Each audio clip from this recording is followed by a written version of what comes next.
સુરત શહેરના in charge police commissioner તરીકે વાબાંગ ઝામીરે વધારાનું ચાર્જ સંભાળી સત્તાવાર રીતે કામગીરી શરૂ કરી છે. સુરત શહેરના પોલીસ કમિશનર અનુપમસિંહ ગેહલોતની અમદાવાદ બદલી બાદ ખાલી પડેલા પદ માટે સ્પેશિયલ પોલીસ કમિશનર વાબાંગ ઝામીરને સુરતના ઇન્ચાર્જ પોલીસ કમિશનર તરીકે વધારાનો ચાર્જ સોંપવામાં આવ્યો છે. તેમણે આજે વિધિવત રીતે ચાર્જ સંભાળી કામગીરી શરૂ કરી છે. કાયદો અને વ્યવસ્થાની સ્થિતિ જાળવી રાખવા માટે તાત્કાલિક ધોરણે આ નિર્ણય લેવામાં આવ્યો છે.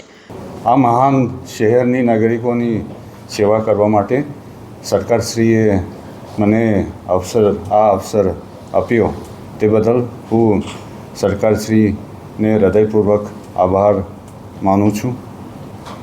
હું મારું પૂરેપૂરી ક્ષમતા અને નિષ્ઠાથી અને સમર્પણ સાથે આ શહેરના નાગરિકોની સેવા કરવા માટે પૂરેપૂરી કોશિશ કરવામાં આવશે.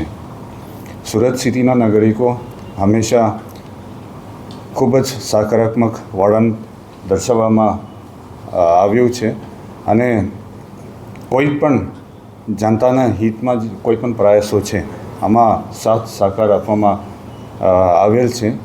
હું સુરત શહેરના નાગરિકોને વિનંતી કરું છું કે મને પણ આવતા દિવસે આ સાથ સહકાર મળી રહે છે અને સુરત શહેર એક શાંતિ અને ટ્રેન્ક્વિલિટીના એક ખૂબ જ સારી છાપ છે અને હું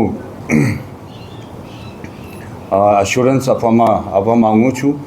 bureau report Satya TV news Surat.